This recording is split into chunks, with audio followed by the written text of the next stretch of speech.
Hey everyone, how's it going? Hey to Ryan, Marcelo, Derek, Bhavana, Hannah, Felipe. How's it going, guys? Happy Tuesday. It is officially. Oh, hey to Kelfire Bray as well. Hey from Brooklyn. That's cool. I'm for anyone who doesn't know, I'm in England. I'm in the UK. So before we get into it, I first of all want to say you've probably noticed I've got a little bit of a different angle going on today. The MacBook camera has saved my life because for the last couple of days, well, here, little side note for you all, little side story. I decided to update to the latest OS because I needed to for tech reasons to get software working. And of course, it broke my entire stream setup. So I tried for 2 days to fix it. As you can see, it is not fixed. But hey, as long as like C4D works and as long as the mic works, no one really needs to see me. So it's that great. So I just wanted to let you know that's why we've got a little bit of a different kind of angle going on. But hey, we'll make the most of this. We'll do what we can do. Also, hey to Jeff, Thomas, and Dozy. Thanks for joining us. So my name's Ellie. I am a trainer for Maxon. I specialize in Cinema 4D and Redshift. And if you're new here, I run monthly live streams where I break down a bunch of different projects that I am working on. And March has actually been a very busy month, And there's a few reasons for that, a few reasons I can't say why, but I'm sure you'll find out very soon. Cheers, Derek. Thanks a lot. I appreciate it. Also, hey to Andrea and hey to Oliver. A broken setup is not going to stop me. Don't worry. We'll do it. As long as we've got a laptop and a mic, we're good. So yeah, I've been really busy working on some things that I'll be able to talk to you about very soon. And in just over 2 weeks, I'm actually going to be heading to Vegas. I'm going to NAB with the Maxon gang and some pretty cool artists. And through that, I've actually been learning Substance Painter and Substance Designer. So we're going to be having some streams very soon based on those topics. But it got me thinking about different texturing possibilities inside of Redshift. If you know me, you know I love me some Redshift and I love texturing in Redshift. And so I wanted to take advantage of today's stream and show you some different texturing techniques and hopefully introduce them in a familiar way. So for example, layering up textures, looking at layer masks, blending modes, all things that if we've used software like Photoshop, which as artists and designers, a lot of us have, and we're going to bring those workflows into Redshift. The only difference is we have a node set up, but the idea is going to be the same. And those of you that work in 3D will probably have heard the term procedural quite often. And procedural is basically a way of setting things up that uses mathematical algorithms. I know, technical there. And it allows us to control and have more flexibility across every single layer to then create our outcome. And procedural texturing is the same way. We're going to have access to all of our individual layers. We can create as much detail, as much resolution as we want, because everything is kept procedural. And so why is that a good thing? Like, why would we want to work procedurally? Well, as opposed to working with like images and texture maps, we can create like infinite resolution. We can have increased possibilities for editing. It's a lot more flexible. We can, within reason, cover pretty much any surface without things like repetition or kind of like resolution issues. The big one is it doesn't require any UV mapping, which those of you who have done that, perfect. Yes, as Derek, aka Effectatron, is saying, it is non-destructive and totally unique. And so that's a big one for me, being able to explore my own creativity and create a texture that is completely my own based on my own kind of artistic aesthetic. That's another reason why procedural setups are a lot of fun. Hey, Anders, how's it going? So yeah, what we're going to do, we're going to dive into this scene. So in the thumbnail, I created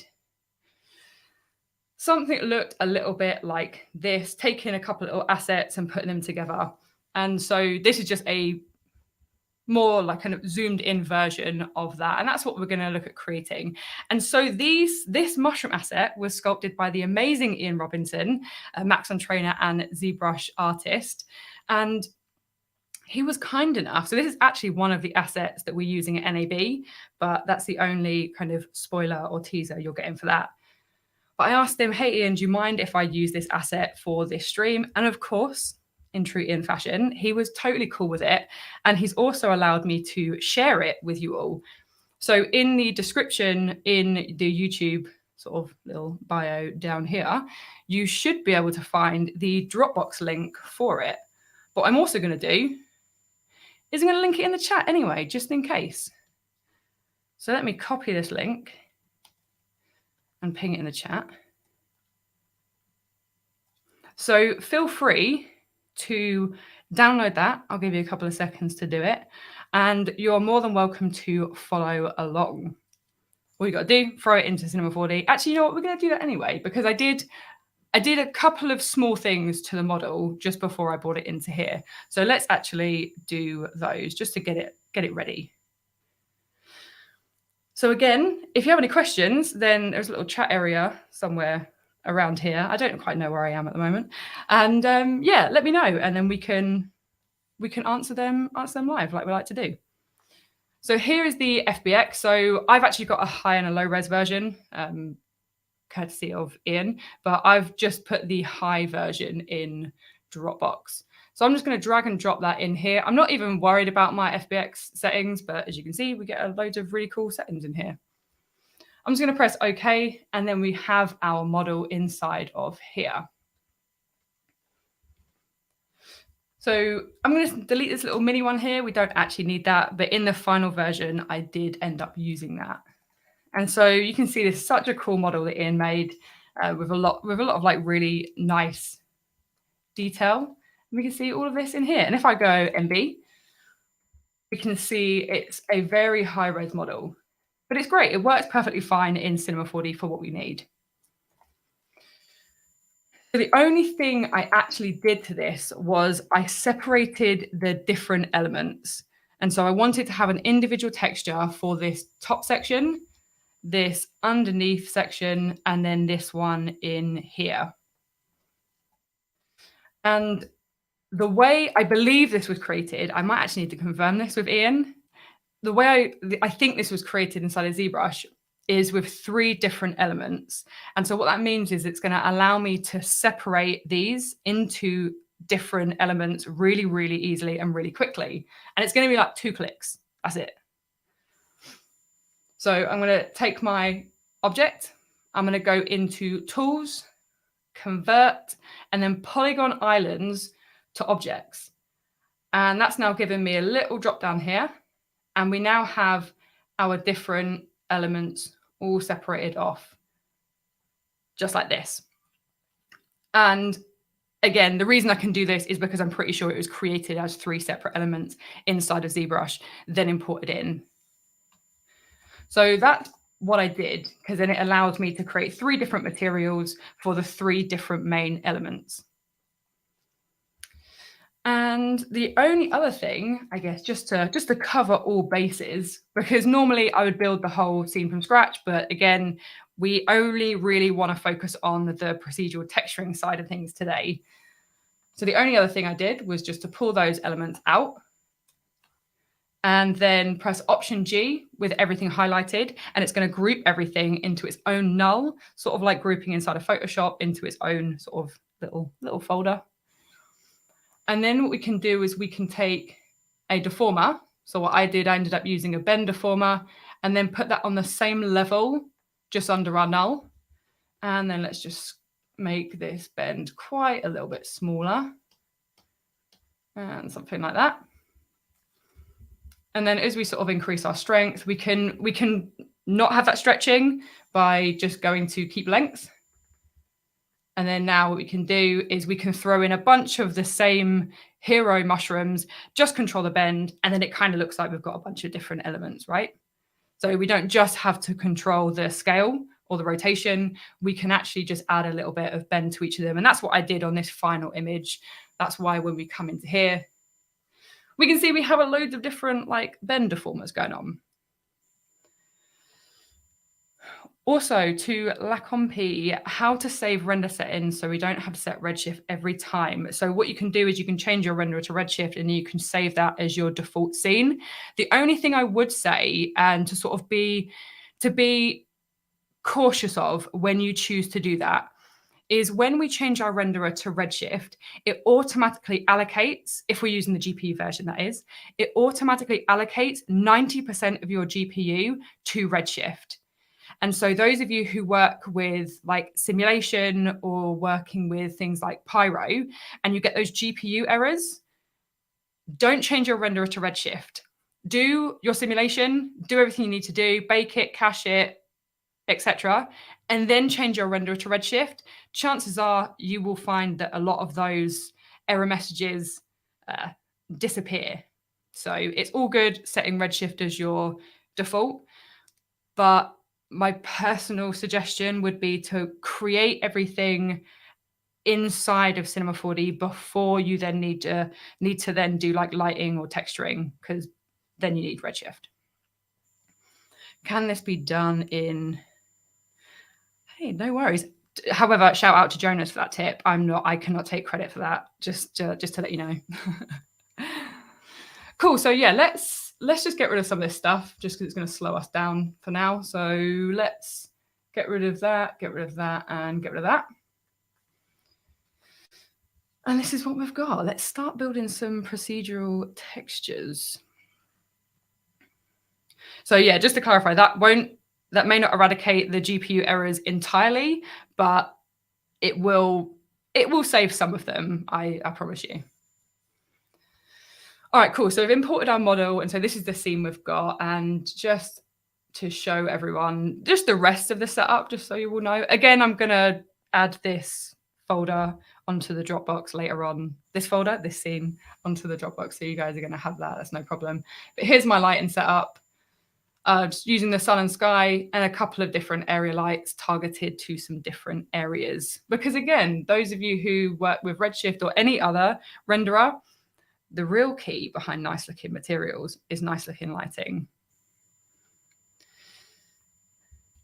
And yeah, as everyone is saying in the chat, Pascal's saying you can save your render presets into the asset browser and call them up whenever you need. Absolutely, you can do that. That was a good tip.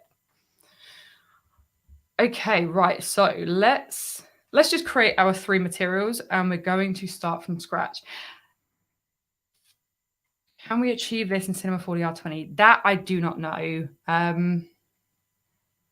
The techniques that we're using, if you have Redshift, should still be possible inside of any version of Cinema 4D, I believe. Okay, right. So we've got our 3 textures. We've got our top area, we've got our little stem, and we've got our underneath. We'll see what we get to. My plan is to show you the techniques and sort of show you how we create them, some tips and tricks to them, not necessarily creating the final outcome, which is what I would normally do. But again, once you have the techniques and once you learn them, then they are adaptable for all the rest of the stuff that we're going to create. So what I'm going to do, let me just replace these. So if you select a material and then press the Option key and then just drop it over another material, it will actually replace it, and then it will assign it to all of the objects that were originally assigned under that material. And so we're going to focus on this top section first. So I'm just going to open my node editor, and then we're going to get to work creating, hopefully, a pretty cool looking procedural texture in a relatively short amount of time. So the thing I will say when working with this method, or the thing that I found quite useful, is because we're building things from scratch and we're going to be defining our own level of detail, our own colors, our own sort of surface imperfections based on algorithms, patterns, noises, etc. working with a reference image might help this process. And so that's what I did. This is the reference image I had. So something nice and simple, nothing too kind of elaborate. And I didn't want to have too many reference images. So I thought just having the one, it gives me an idea of the colors and the textures and sort of how this may end up looking. So a little tip there. Let me just throw that back inside of here. Cool. So again, what I want to teach is a familiar way of working and potentially layering textures. And so we're going to start with just upping our roughness. We're not really going to worry or go into too much detail on the base properties. We're more focused on the actual base color setup here. So what I'm going to do, I'm going to double click, and this is where I'm going to find all my different nodes. And this is what we're going to be doing quite a lot of today. And the first thing we need to get, the first node, is going to be something called a color layer. So I've just typed in the word color, and I'm going to drag and drop my color layer into here. And basically what the color layer does, if I just click that, let's give us a little bit of room so we can see everything. The color layer is going to allow us to blend between up to 8 different layers. So we can see we've got our base layer, and then we'll go all the way down to layer 7. And we can blend them in a Photoshop style way. And so this is what I mean by using familiar methods, but inside of Redshift nodes. So as we can see, we have color options. So we can choose our base color, we can choose our secondary colors that are going to be layered on top of it. We can then choose our mask. So again, similar to a layer mask. And so we can be using black and white values and grayscale values to layer and mask out different areas of my texture.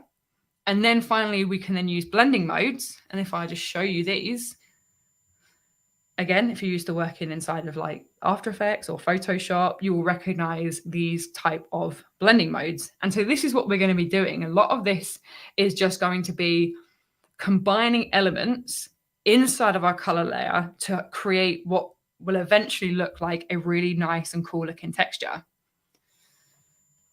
So let's connect a few things together. So my color layer for now is going to be used to control my base color input. So all we need to do is connect that to my color, and everything's going to go black. So the reason it's gone black is our layer 1 is enabled and our color set to black. So we can actually disable that for now, but my base color is also set to black.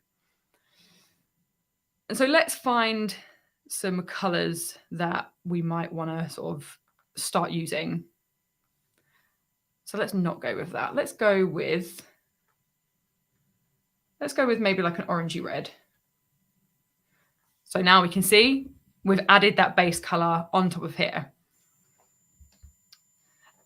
And so the more layers we add together and the more detail, the better our texture is going to look. So the downside to procedural texturing is it does take longer to get better looking results. But to me, the pros outweigh the cons. So then what we can do is we can enable our next layer,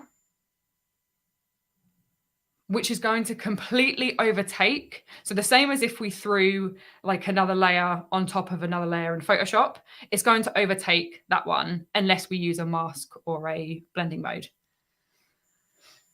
So I'm going to keep this to black just so we can really see exactly what is going to be happening. And then the first procedural setup, and one of the best procedural setups that those of us who use Cinema 4D will be used to, is Maxon Noises are actually available as textures inside of Redshift. So if we double click and we grab a Maxon Noise,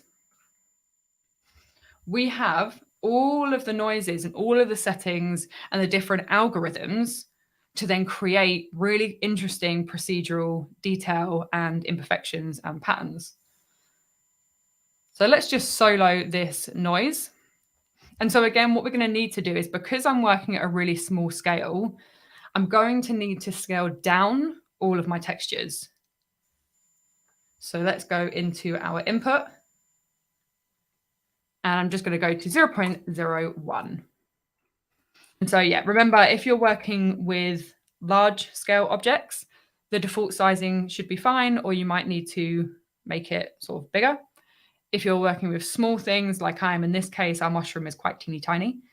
I'm going to make my overall scale a lot smaller. So then we have more of that noise pattern and that algorithm going over the surface of my object.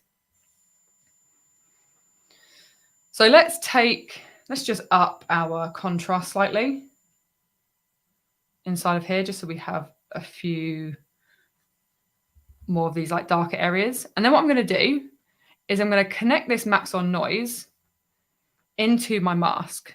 So at the moment, my mask is just really working as an opacity. So I can sort of pull that down from 0 to 1, and it's going to work a little bit like opacity would at the moment.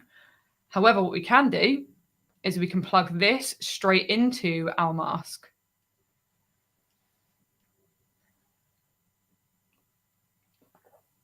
And now we can see, if we solo our noise, the areas that are being represented as 100% white are going to be showing this second color. So at the moment it's just black, just to represent exactly what it's doing.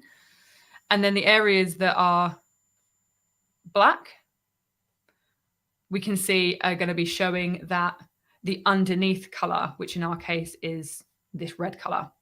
So this is the basic concept of using black and white or grayscale procedural elements as masks to start generating some really cool looking elements.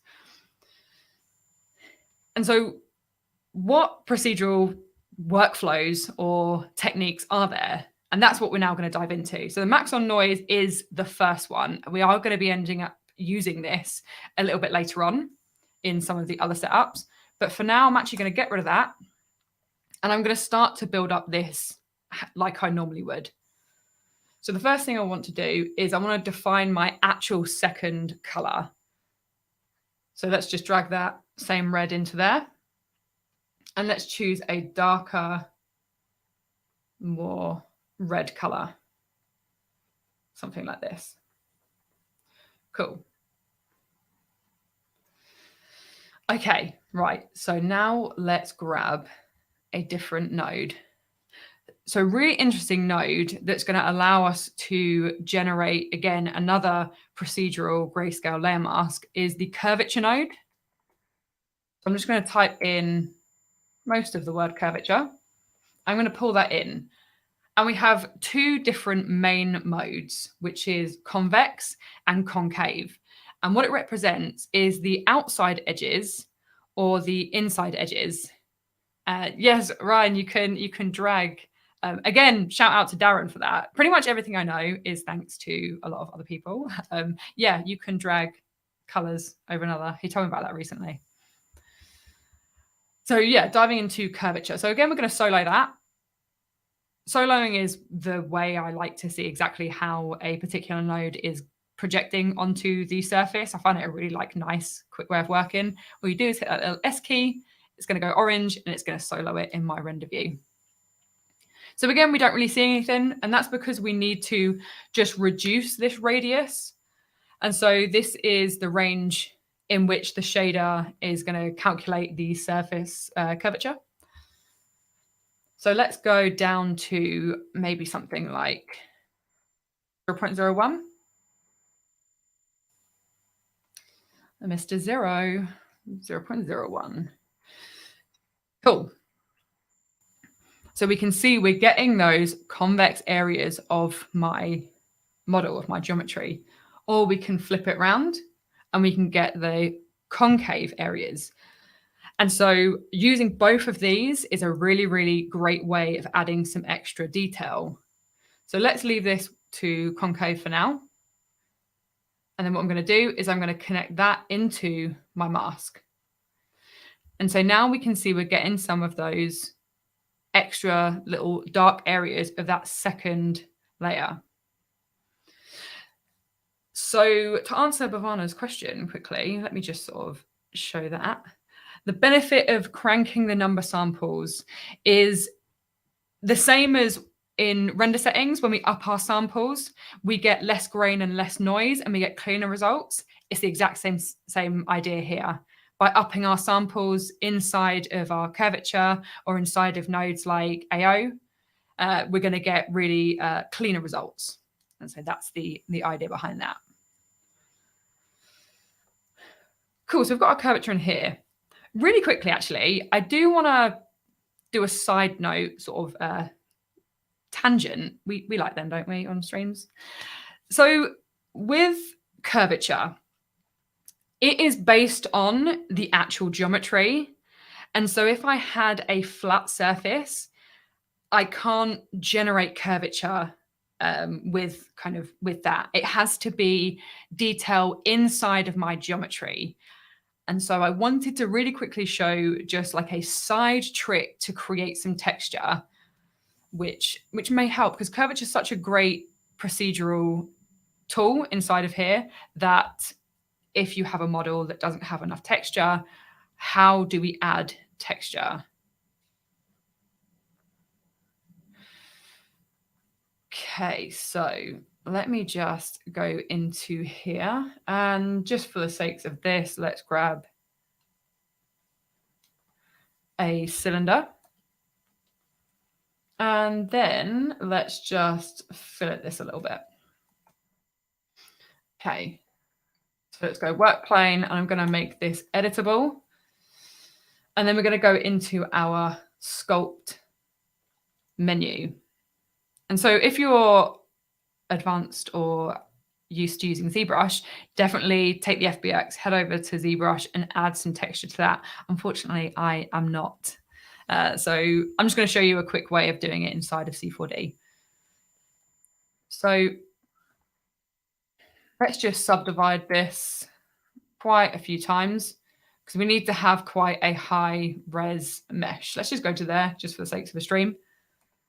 And so the important thing here is you're not going to want to do this on every single aspect or element of your scene, because we're going to end up with just like a really high res scene with loads of like polygons, and it's going to be like really impossible to work. But if you're looking at creating like a hero asset, like in our case, the mushroom is like the hero shot, we can get away with subdividing that, having that high resolution in order to generate more texture, which is going to help us when it comes to texturing. And so now what we can do is we can actually draw on here. We can do this. We can sort of grab different elements inside of here. We can do some smoothing. We can pull them out. This is what we're able to do. But if I just sort of get rid of all of that, if we go back to draw, what draw is going to allow me to do is inside of this menu here, we have a bunch of different preset sculpting brushes, and they all have their own types of patterns, types of noises, types of texture. So hopefully you should be able to find one that you think looks pretty cool for what you need. I'm just going to grab this veins one here, and I'm just going to sort of do this over the top of here. Again, the more you've subdivided your model and the more high res it is, the better this is going to look. And what I've now done is I've actually imprinted this texture and sculpted this texture into my model. And the reason that this is interesting or important, we're still kind of on that curvature topic, is now if I head over to Redshift, really quickly just throw in my dome light just so I can show you exactly what we've done. Go to Window, Render View, kick this off, throw my material on there, and then now grab my curvature and solo that. We can now see we've effectively created the texture inside of our geometry. So now we can use that curvature, whereas before it would have just looked something like that. So a little side tip, if you do want to look to add some texture or some things like that, if you haven't quite got enough to then work with curvature, is that could be a method of working using sculpting and sculpting brushes. But again, definitely don't do it on absolutely everything in your scene, because as you saw, we had to subdivide quite a bit. So let's just get rid of that. And let's get back our render view.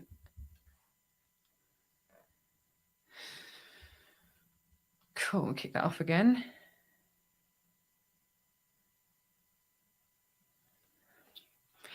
So just looking, Derek, at your question, do you only work around for animating the Maxon Noise for looping? Used to be able to use the looping noise and the C4D shader, and now that's gone. Are we not able to loop Maxon Noise? Let's take a look. You're right, you can't. However, what you can do, this may not be ideal, is to work with the old C4D shader way, and then you can actually, so let's say you created a separate material that has that looping Maxon Noise in, you can then use something called a reference node, and then you can reference that material inside of here. I know it's not like the best answer, but it's a possibility. But let me find out about the looping noises and see why that is not the case anymore. Or if anyone else knows in the chat, please let me know. All right, cool. So let's get back to hopefully creating a pretty cool looking texture. So diving back into here, we kind of took a little like side note to recreate some extra curvature texture if we wanted to. And so now back into here, let's go back into my standard, because I didn't need all of that stuff in there, did I? And let's reopen that. Cool. Cool. So we're back in here. So what I didn't do on this was I didn't actually adjust any of my blending modes.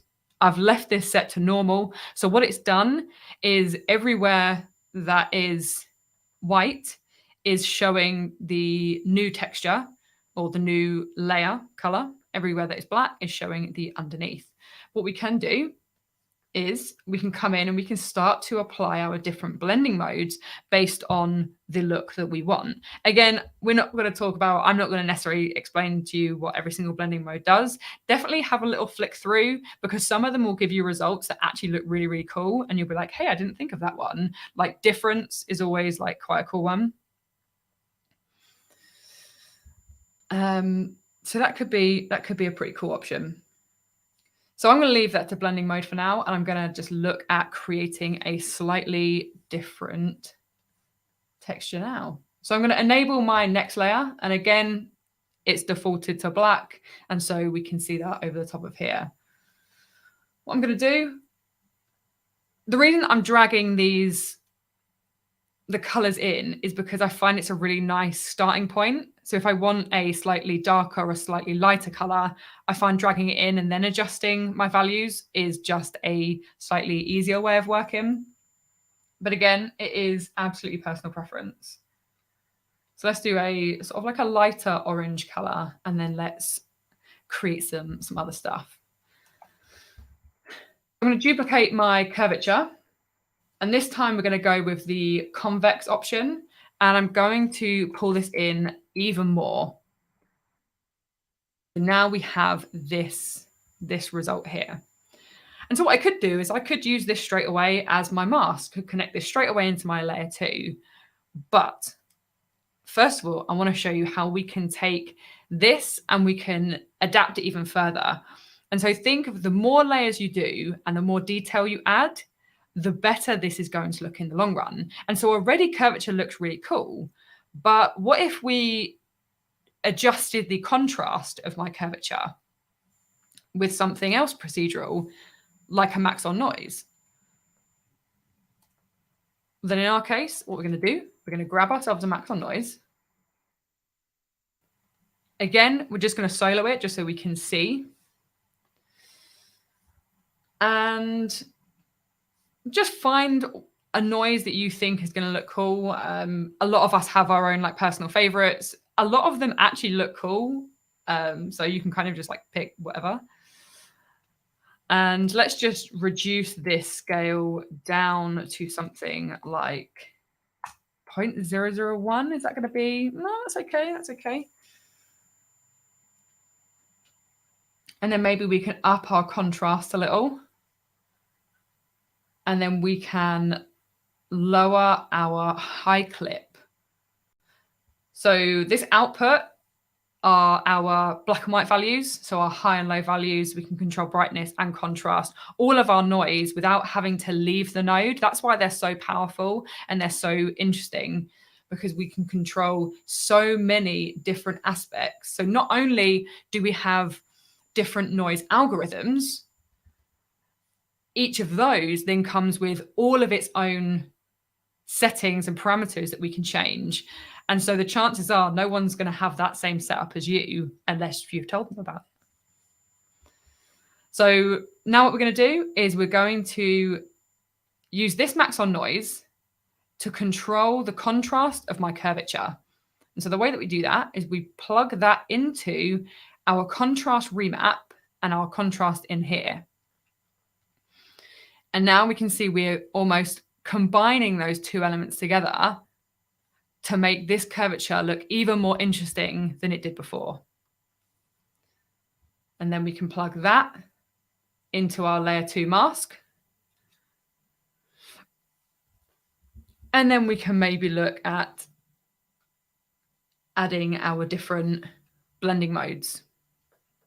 And so now what we have is this little detail all inside of here, which looks pretty cool. Maybe we'll try a slightly different color, a slightly lighter color, just so we can see it in a little bit more detail. So hopefully you guys can see this in the stream as well. We're getting some nice little areas inside of there.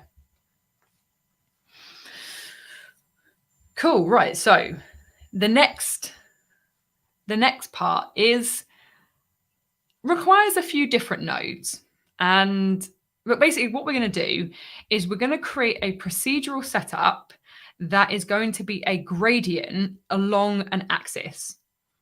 So in our case, we're going to create a ramp gradient, so a grayscale gradient, from top to bottom. So from the top to the bottom of our mushroom. And then we're going to combine that with a noise, again, just to add some more elements of detail. And then we're going to use that as a mask inside of here. And so this requires a few different nodes and a few different steps. But once you've got the nodes, once you've got the steps, then we're pretty much good to go. So the first thing I'm going to do, I'm not even going to worry about setting up my layer 3 just yet. I'm going to create the procedural setup first.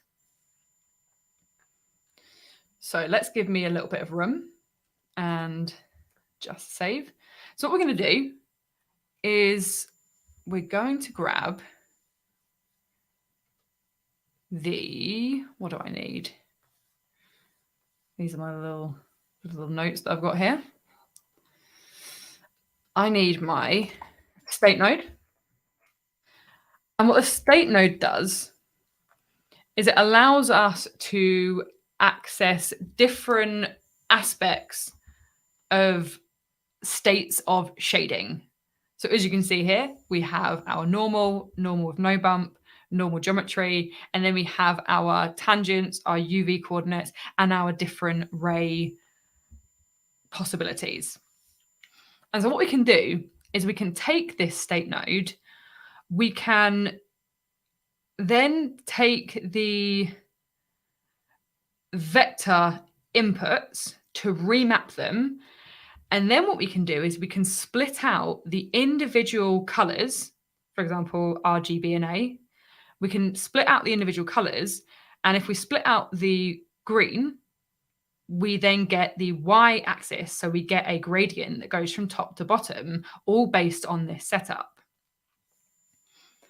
So what we need is we need a vector change range. We then need a color splitter. And then we're probably going to need a ramp, but we'll just do this bit for now. So what we're going to do is I'm going to solo this state node. I'm going to plug that straight into my vector change range.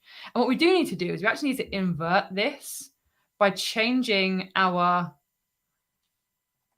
old range minimum to -1. This one should be -1. And so should this. And then we should then get a slightly better look here. There we go. It's looking a little bit more like it should do.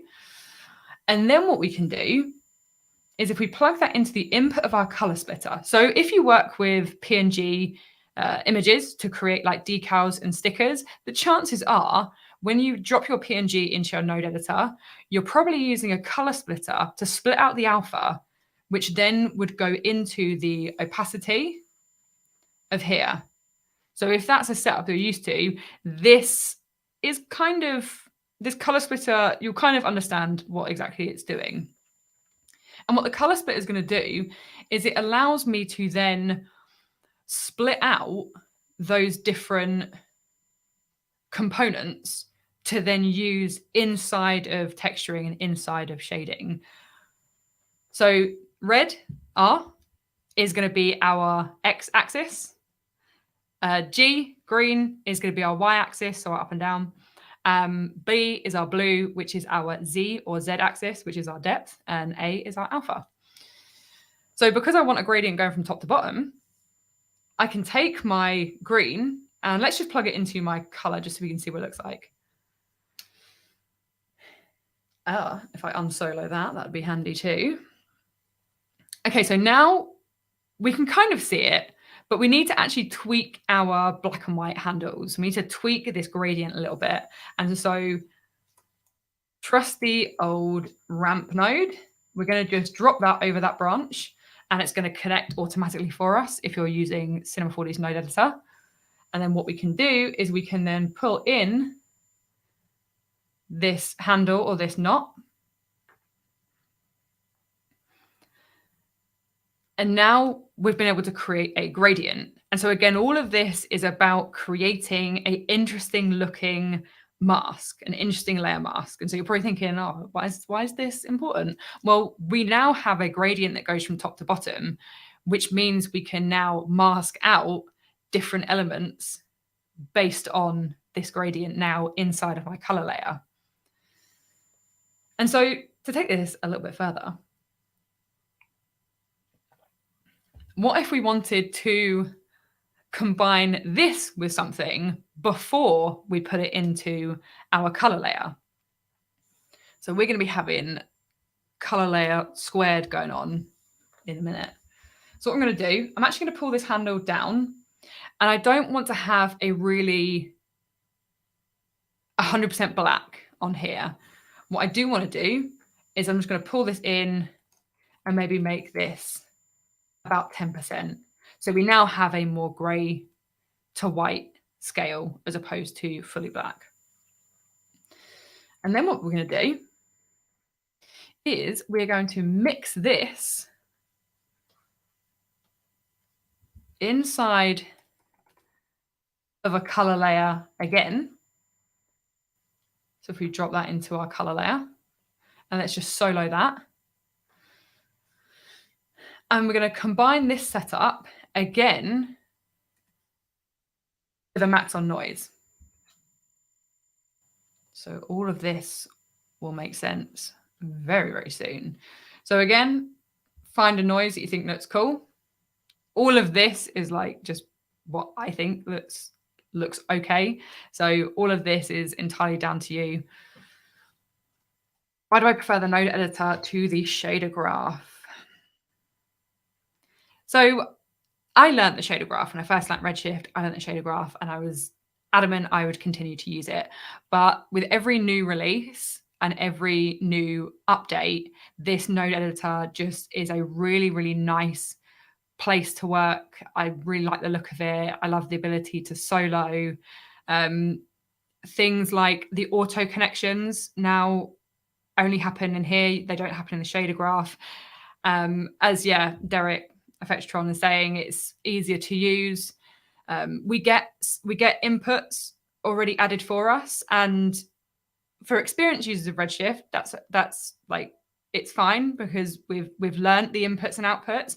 But when it comes to being a complete beginner, the node editor just makes learning Redshift so, like, I wish I had this when I learned. I really wish I had this. I wish I knew the inputs and the outputs without having to, like, those of you who know, you're on the shader graph and then you get like 4,000 inputs to try and choose from. It's just a really nice way of working. And so if we think about the advancements that are happening in the node editor, each and every release, in my head, it's only going to keep going. And so I've jumped on board and I'm with it. Cool. So let's just throw in a little Poxo scale here. Cool. This is what we got. And what we're going to do, we're going to combine. Biggest perk is the fact that you don't have to hunt for the bump map. I'm going to just like solo that because absolutely. Cool. So let me just solo back to this color layer. So what we're working on is combining this gradient with this Maxon Noise to, again, make a cool looking layer mask. So this time, this noise is going to be connected into my color. So not quite, we're not looking at using it for our mask. We're looking for our color. So let's plug that into here. And then we're going to want to find which of these looks best. And let's just have a little look through some of them, see what exactly they're looking like. It's looking okay.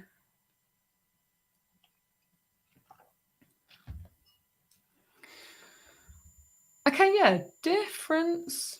Do we like difference? I'm not really sure. I'm not really sure which one I like. So again, you know, this, I can just sit and I could play with this all day, as you can see. But let's just see which one looks good. Okay, like let's go back to add. I think add looked the best option. Maybe subtract. Okay, I'm just gonna go with that for now, just because I don't want to sit here and tweak this because it's just not fun for you all to watch. Cool, so let's go back into here. And what we're gonna do is we're gonna unsolo that. And now let's enable this. And I'm going to do a slightly darker color again. Let's go a little bit darker. Maybe we sort of like pull that down a little bit. Something looks like that. And it should kick in just a sec. There we go. And now this is going to be our mask.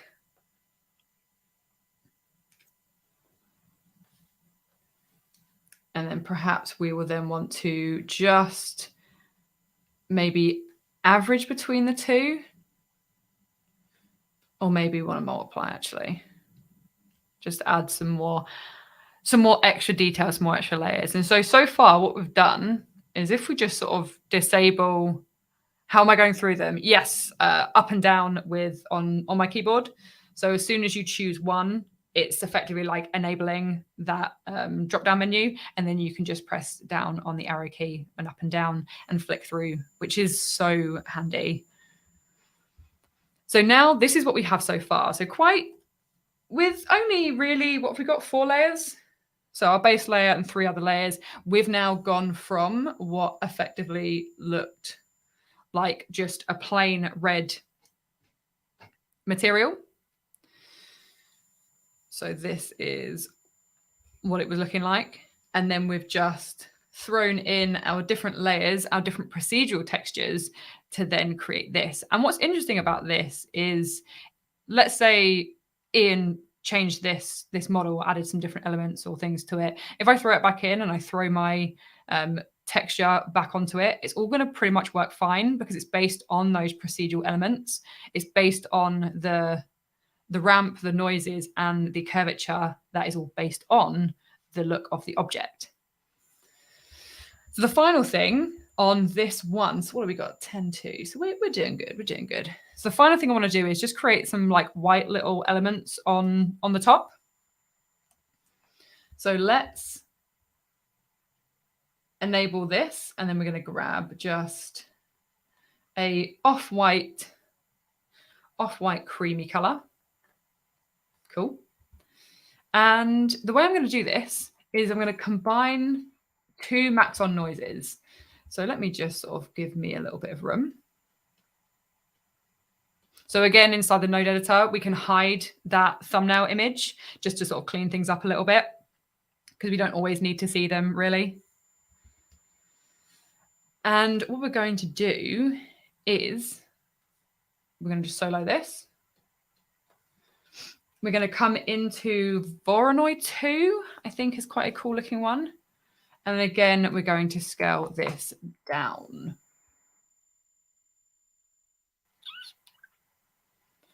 And what we can do is we're going to use this to create those little like white patches. So if we kind of like remember that reference image that we had, let me just sort of like pull that up again. These sort of little like white patches on here, this is what we're going to recreate now. Pull that in there, get you guys back.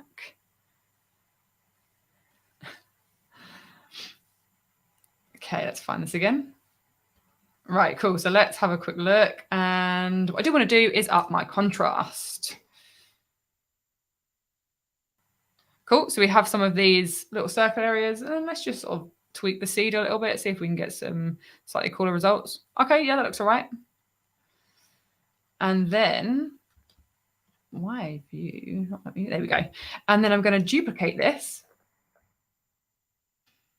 create a slightly smaller version for my smaller little white bits. And then maybe we can tweak that scale or that seed again and see how that's looking. I accidentally changed my scale to 0, which is why it disappeared. Would not recommend. You won't see anything. Okay, and then for the final time, I say for the final time, it's definitely not going to be the final time. We're going to mix these together again inside of our color layer. And we're going to solo that, and we're just going to multiply these together. Do I only use the node editor and not the shader graph? Yes, I'm completely node editor only. I never use the shader graph. But I mean, it's entirely up to you. Do you know what I mean? Like this, it's like a personal preference thing. You can work in the shader graph if you want to. Loads of people who learn Redshift learn in the shader graph, so it's what they're used to using, and so that's completely cool. I have now been learning Redshift maybe for like two years, and so I've probably spent as much time in the node editor as I have in the shader graph, and so for me it wasn't as hard of a process to convert over to the node editor. So by all means, it is totally up to you how you want to work. Cool. So we've created that this little spot texture map here, these little like spots in there. And we're just going to drop that in my layer mask inside of here. And then we're going to see what this looks like. And of course, it is the wrong way round. So let's just really quickly swap these, invert our black and white. We don't even need a ramp for that. We can just invert it straight inside of the Maxon Noise. And then it should kick in.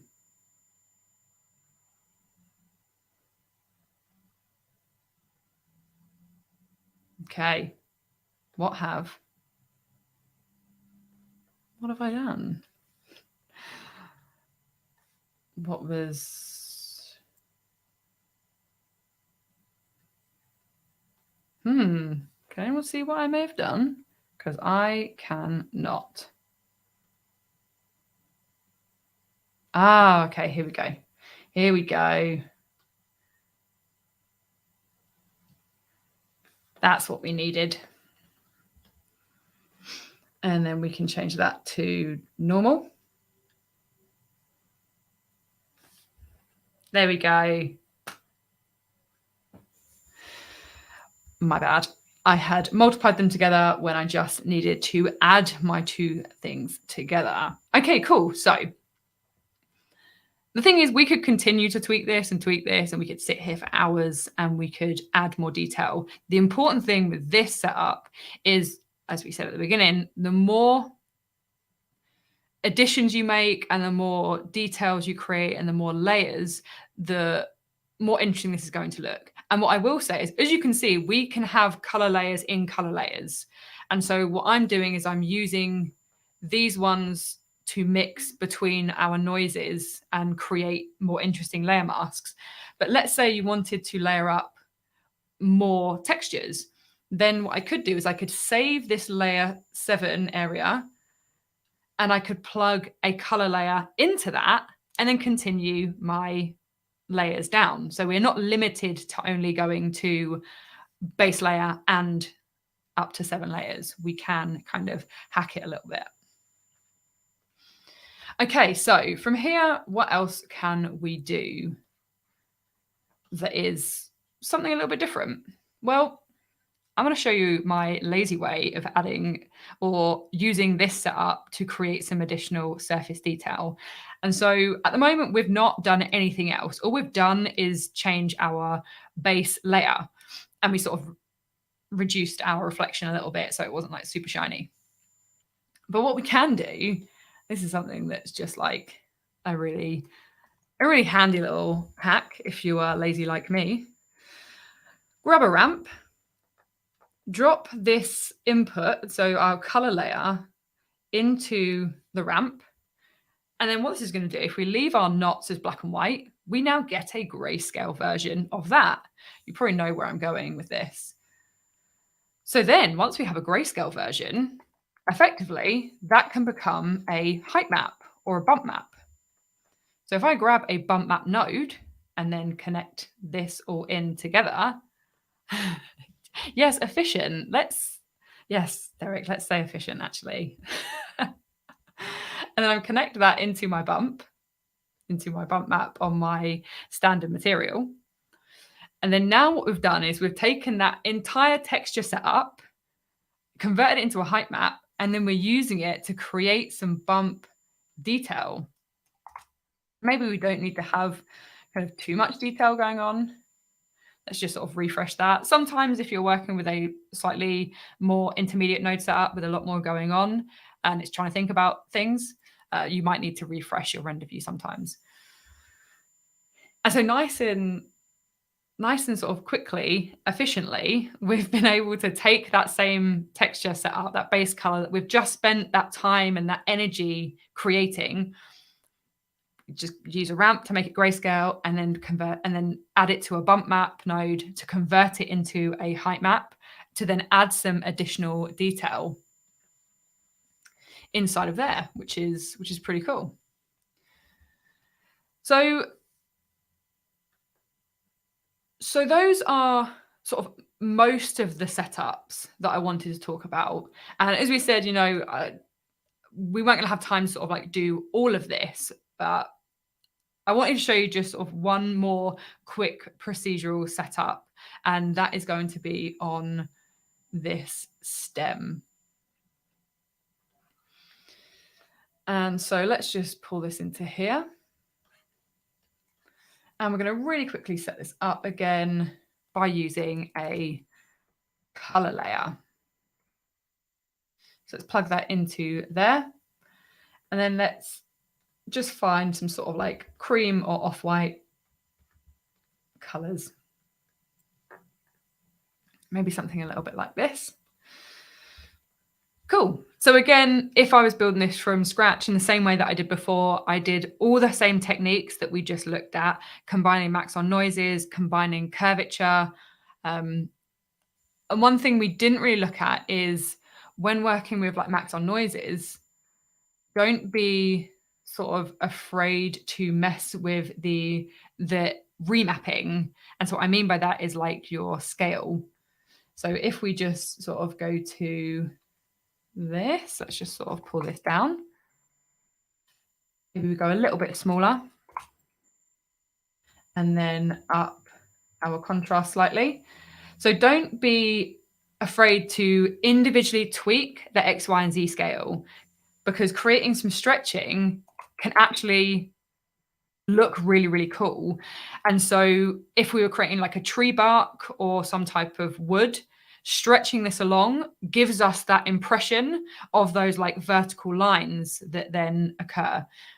And so we've scratched the surface really of the possibilities of these setups and these procedural things, especially like Maxon Noises alone, we could build together and create like really, really interesting looking materials and textures. But that wasn't the extra thing I wanted to show you. The extra thing I wanted to show you is we have an AO node. We have the ability to control ambient occlusion inside of here. A lot of the time, well, as we know, AO was first created as like a shader technique before the likes of global illumination was around. Now we have GI, we have really nice shadows. We don't necessarily need AO, but what we can do is we can use it to export a custom AOV if we want to. We can add extra elements in the shading for like if things like that. And then what we can do in our case, because it's still a procedural setup, we can use it to create some, again, like a really interesting looking layer mask based on these dark patches. What's better to use, the new node editor or the Redshift shader editor? It is personal preference. Honestly, it is entirely down to you. I use the node editor and I prefer to use the node editor. But again, that is my own opinion. That's what I think. Everyone's different, as you see, like even in the training team and across other artists and other sort of like influencers or trainers in our industry, both for Cinema 4D and other sort of like DCCs of Redshift, will all have their own ways of working for sure. So if we sort of solo our AO and we bring our spread right down, we can then see we're getting these dark extra areas and extra patches, which is where our shading is going to be. And then again, we can combine this with Maxon Noises if we want to. We can combine it with all the other stuff that we've just looked at. And then we can use that inside of our mask to mask between some different elements here. So we could choose our blending mode. We could then multiply these together. Maybe we'd want to invert it perhaps. So let's just invert that.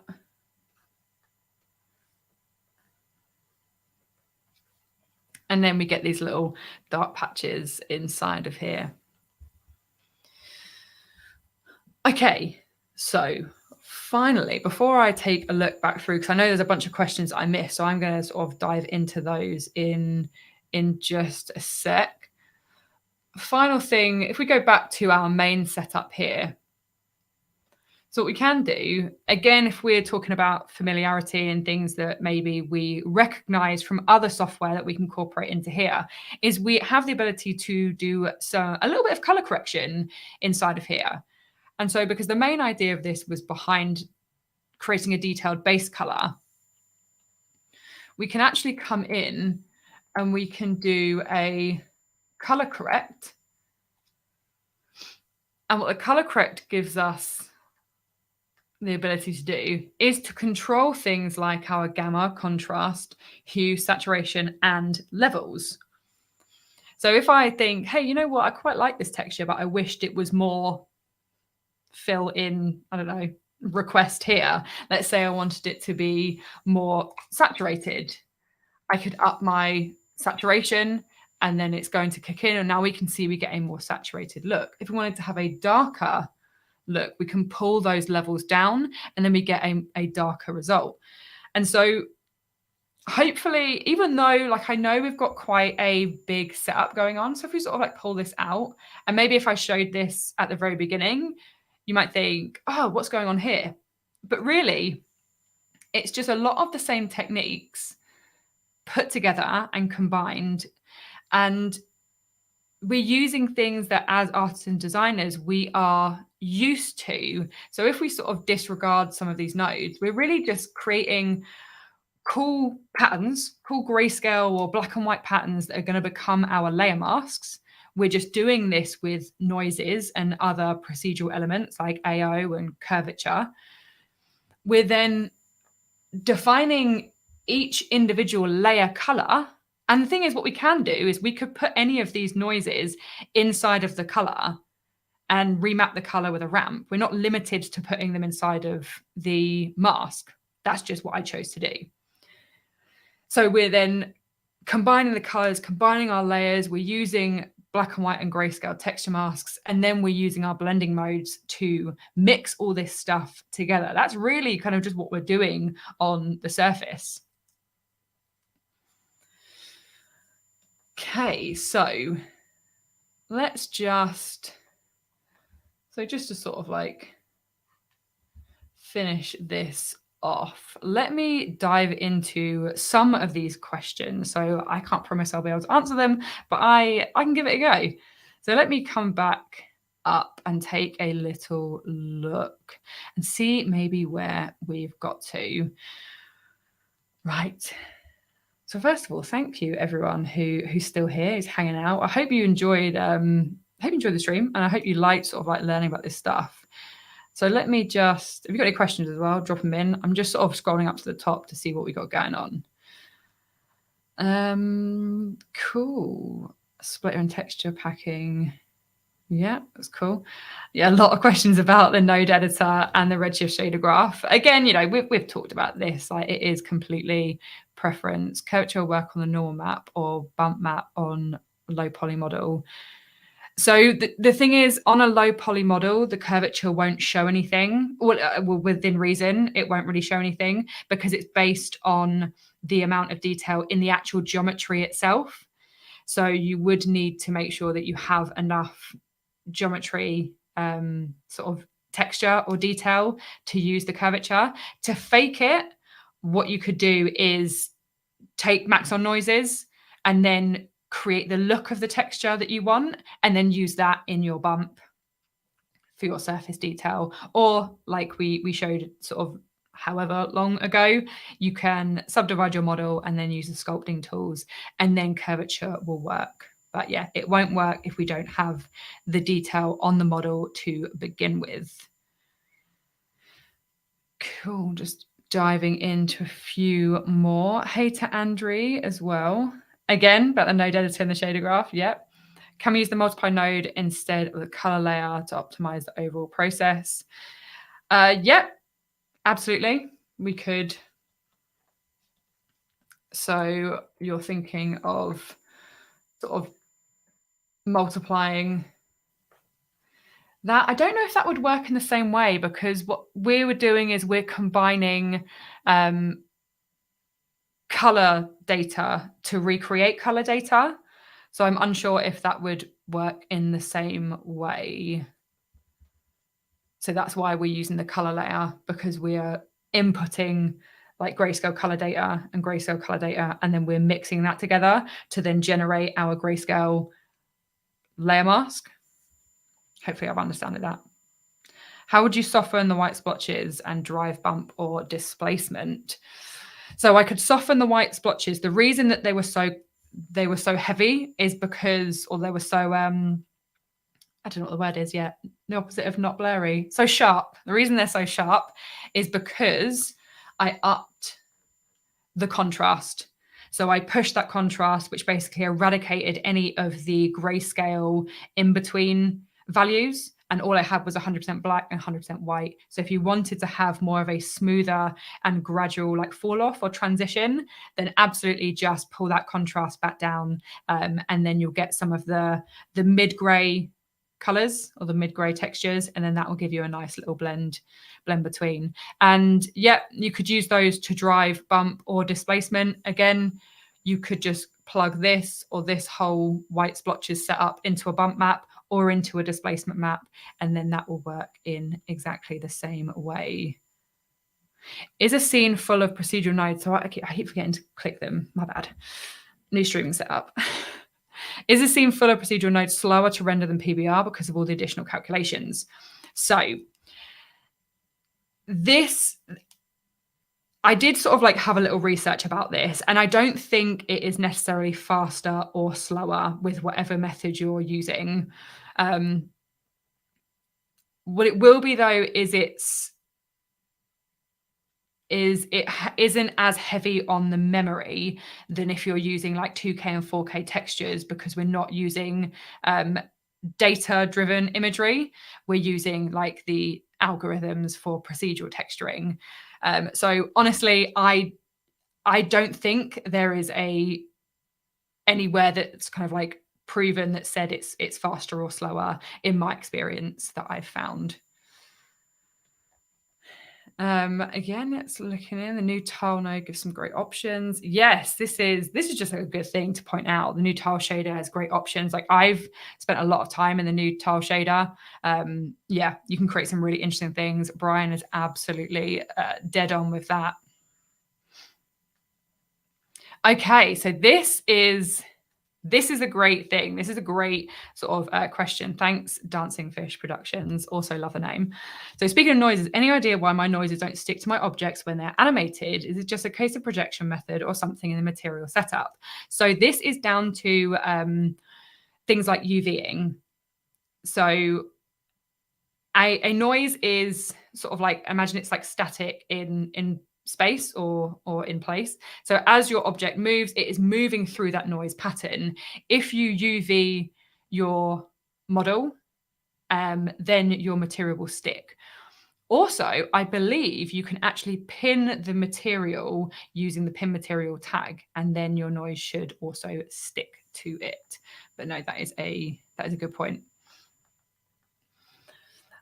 Vitus or Vitus, I'm so sorry if I'm getting your name wrong.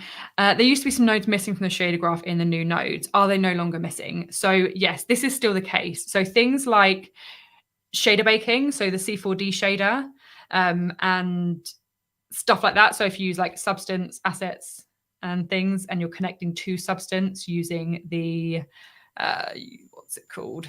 Using the substance engine, the substance asset manager, that will still come in the shader graph, because it's still, yeah, that's not possible at the moment inside of the node editor. But gradually, as we are seeing, we're getting some of those C4D shaders more and more inside of the node editor. For example, as Brian was saying, the tile node, and also the pavement shader came in the last version of Redshift.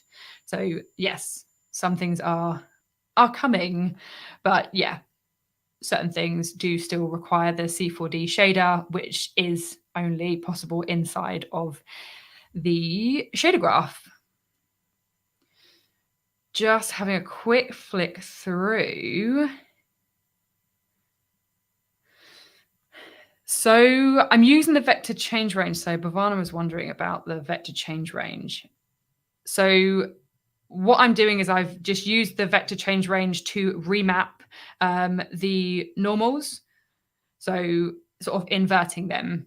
That's all I use that for. And then I use the color splitter to split out. So let's just have a little look into here. So yeah, I just use that to remap the old range min. And then I'm using the color splitter to then split out a particular color channel. So in our case, I'm splitting out from this, I'm splitting out the green color channel, and green represents our y-axis. And so what it does is it's going to give me only the black and white gradient for the y-axis. So we can create a gradient that goes from top to bottom. So let's say, hypothetically, you had a landscape mountain and you wanted snow to be on just the top of the mountain. You could use this method, and you could then use this inside of like a material blender, for example, and then you could say, okay, I only want snow to be on the top. This is the way. I feel like I need to point this way. So it's this way on the stream, but it's this way in person. So hopefully that helps. Hopefully that helps explain that a little bit further. So let's have a quick look. What's your opinion using Redshift? Here we go. My opinion on using Redshift on a Mac.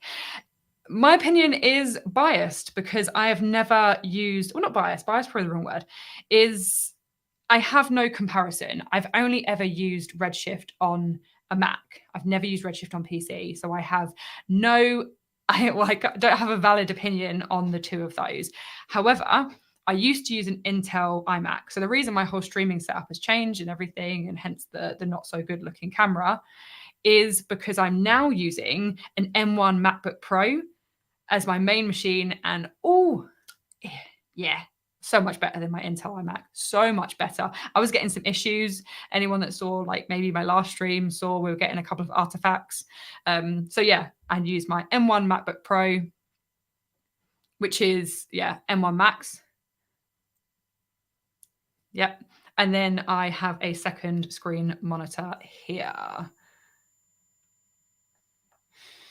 So the technique about the state node. So I think I just sort of explained that, but basically it allows us to define different shader, like aspects of shading for various different shading effects and AOV outputs. And so what we did is we used that to basically split out the green channel to then create that gradient top to bottom. Cool. So, well, thanks for lovely comments as well. So thanks to Hannah. Thanks to Kelfire. Mind is slightly less tiny. You definitely don't have a tiny mind, but I promise all of these techniques, everything that I ever show in Redshift, all of you can do. I promise you can all just follow along and do it. And it always looks like scary and intermediate, but hey, I'm doing it. So you're all good. 2.5 weeks to NAB. Yes, I'm going to NAB. So if you're going to be in Vegas, come and say hi. Come and see me. I'm going to be at the Maxon booth. I'm doing a demonstration / presentation with the amazing Maxon team. So I'm doing a whole pipeline workflow with Chad, Ian, and Anna. And of course, there are going to be some amazing artists there, and I'm super excited. Which renderer am I using? Redshift. Cool. Any tips on speeding up material preview generation? My thing goes much slower when I have previews on. I'm not too sure about when it comes to tips. I guess you can disable that. You can disable material preview generation inside of your prefs to just hide those previews if you don't necessarily need them. I think what you can do as well, if I'm thinking correctly, which as always, I'm not sure about, we can have it to set to idle. So you can have it when it's idle, and that should potentially speed things up a little bit. So we don't have to worry about it overthinking every single time, because you don't necessarily need a preview every single time. So that could be a possibility. Thanks for all the other lovely comments. I'm just sort of having a little look in there. So there are so many of you. I'd love to like shout everyone out, but I mean, you can see them and you can see them in the chat, right? Turning off material previews is very helpful even when idle. Cool. Upgrade hardware. Yes, I mean, that's always what we'd love to do. Quick question here. Where would you start if you're beginning in 3D with Cinema 4D and Redshift? Well, so there is this really cool YouTube channel that's called the Maxon Training Team that has so many free things. No, so definitely the Maxon Training Team YouTube channel, we do so many different workshops. We actually did a beginner's workshop and like a C4D level up, which dives into just Cinema 4D, and then it dives into Cinema 4D and Redshift. The team are incredible. Like, they know, it's crazy how much they know. Like, honestly, I ask them questions all the time. And the fact that it's all completely free is what's so great. But also, there is also someone in the chat who has an incredible set of tutorials on YouTube, pretty much most of which I've actually learned from as well. And that is Effectatron. So Derek, drop your thing in the chat, and I'll link to it. So definitely Effectatron. Also, if we're talking like beginner sense, School of Motion do incredible courses. So that's EJ, iDesign, Grayscale Gorilla, have Grayscale Gorilla Plus, which I promise you is worth the money. Amazing training resources, really great like beginner in C4D and in Redshift. So all of these amazing people. I'm a big fan of Ross Mason, who does Redshift tutorials. They may be a little bit sort of more intermediate, but like what he creates is incredible. I also feel like I'm going to be forgetting loads of people. There are so many amazing artists. Chris Schmidt, Rocket Lasso, check him out. Yeah, there are loads of people. Motion Punk, Thanos has his own Patreon. Yeah, loads and loads of different resources. What I'll do if I remember, once this goes live onto YouTube, I'll link a load below for you to dive into. But yeah, nicest and easiest place to start is just clicking the Maxon Trainer team right there. Yeah, cool. So let me just take a quick look, see if there is anything else. Can't make NAB. This accent is, it's just England. I'm sort of southeast England, but I appreciate you liking the accent. It means a lot because I'm not a fan. I like the American accent. It's very cool. Oh, here we go. Potentially final little question inside of here from David. Do you have any experience using the Substance engine? I'm manually plugging my textures because I heard it was so slow. Thoughts?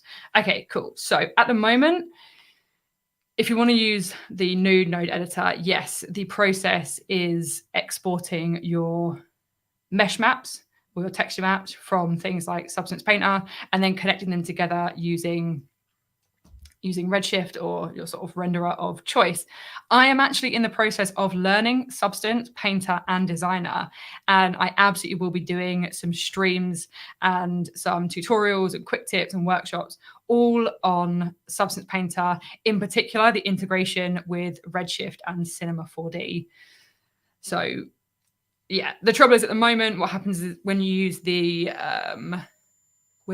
extension, which is the Substance engine, so you can load a SBS substance into here. It will create it as a standard material, and then you can convert that into Redshift, but it converts it to a shader graph material. Again, there's nothing wrong with that, but if, like me, you're used to using the node editor, the workflow at the moment is by exporting texture maps and bringing those in for now. But yeah, definitely Substance stuff coming soon. So Felipe was wondering, do we need to use color correction node to set the gamma of the noises 2.2 to recognize them as sRGB? As far as I'm concerned, no. This was an older workflow method. I think when bringing in texture maps, we used to have to do that. But now, as far as I'm concerned, then you are like, it's fine working this way with the new updated version. And also, we no longer have to do that in the texture.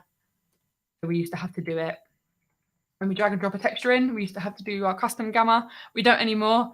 The only thing I will say is, depending on the texture you're using, if your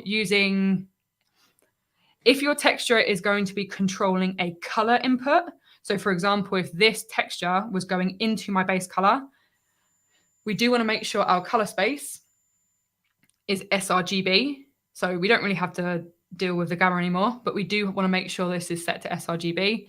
If it's controlling numerical data, for example, a height map, like a displacement map or a bump map or a normal map, it needs to be set to raw.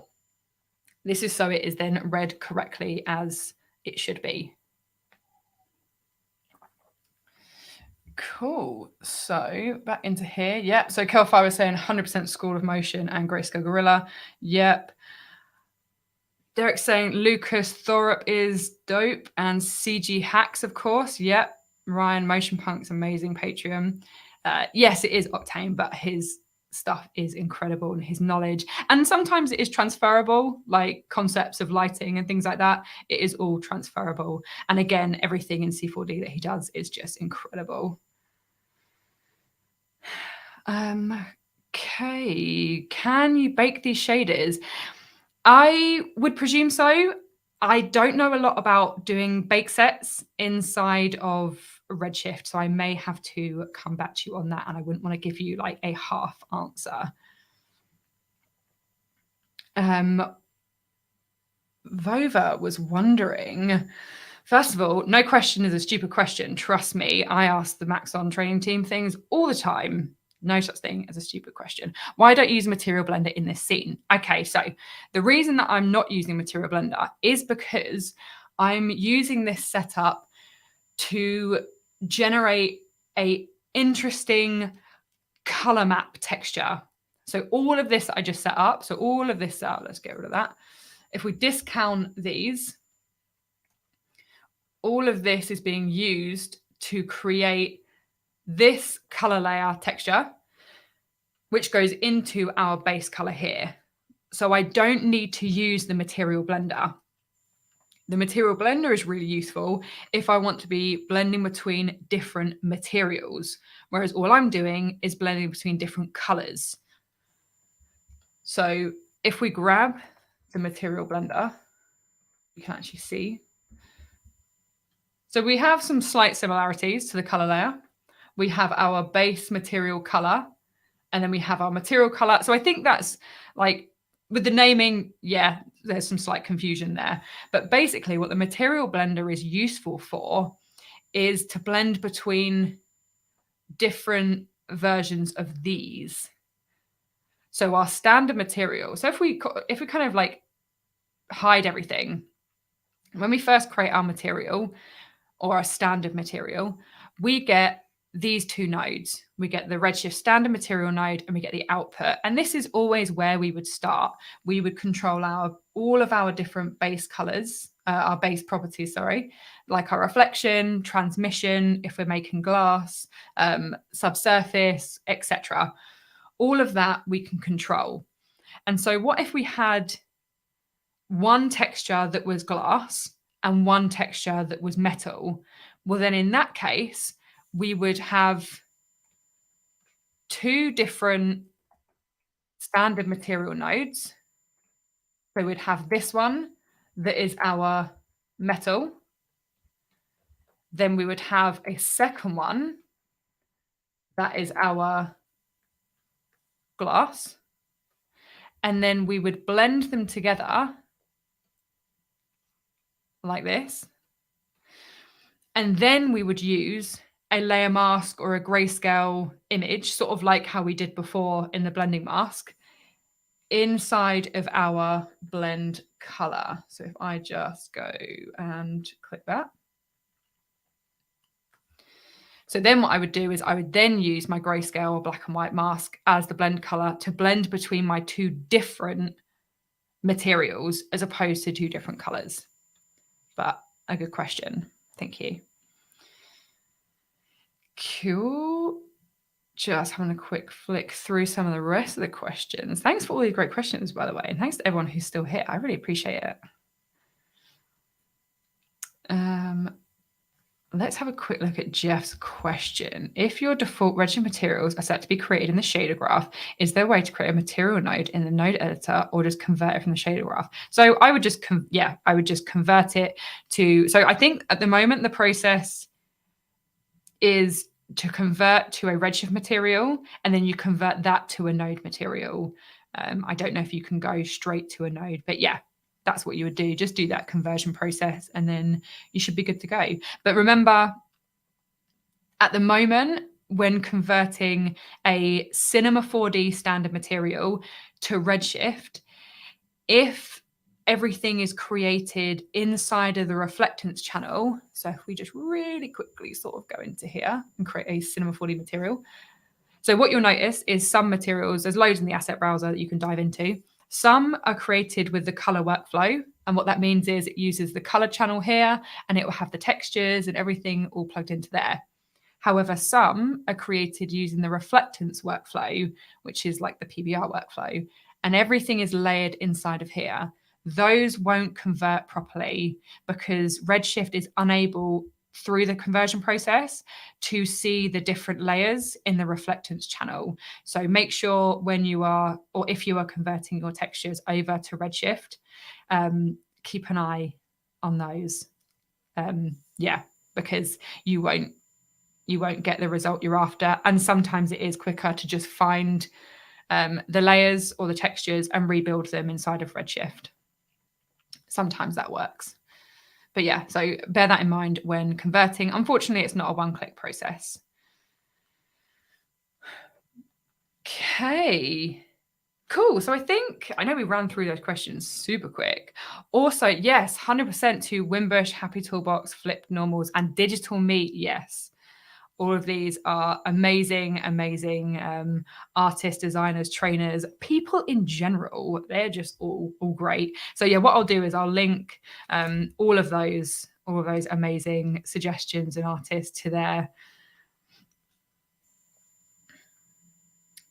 One final question in here. One question when you convert old Redshift materials. Just having a quick look at this. When you convert old RS material in the new material, I'm not 100% sure what you mean, Thomas. Could you let me know?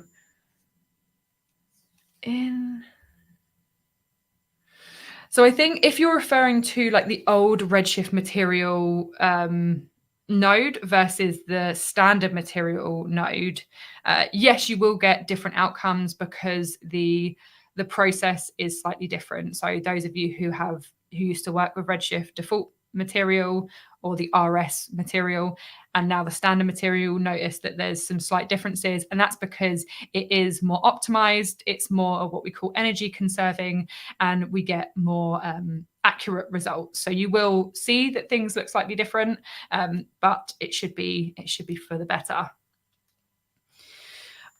Okay, so yes, we did a little overrun, but hey, that's what we're here for, right? What am I most looking forward to, NAB? Seeing all of you amazing people. It was my first time last year and I loved it, being surrounded by not only the Maxon team, because I work remote. I work remote in England. So a lot of the amazing team are in places like Europe and like I'm talking training team here, and America. And so it's always a great place to see not only amazing artists and all of the lovely community, but to see some of my good friends in the Maxon team as well. So that's absolutely what I'm looking forward to. And I mean, it's Vegas, so it's Vegas.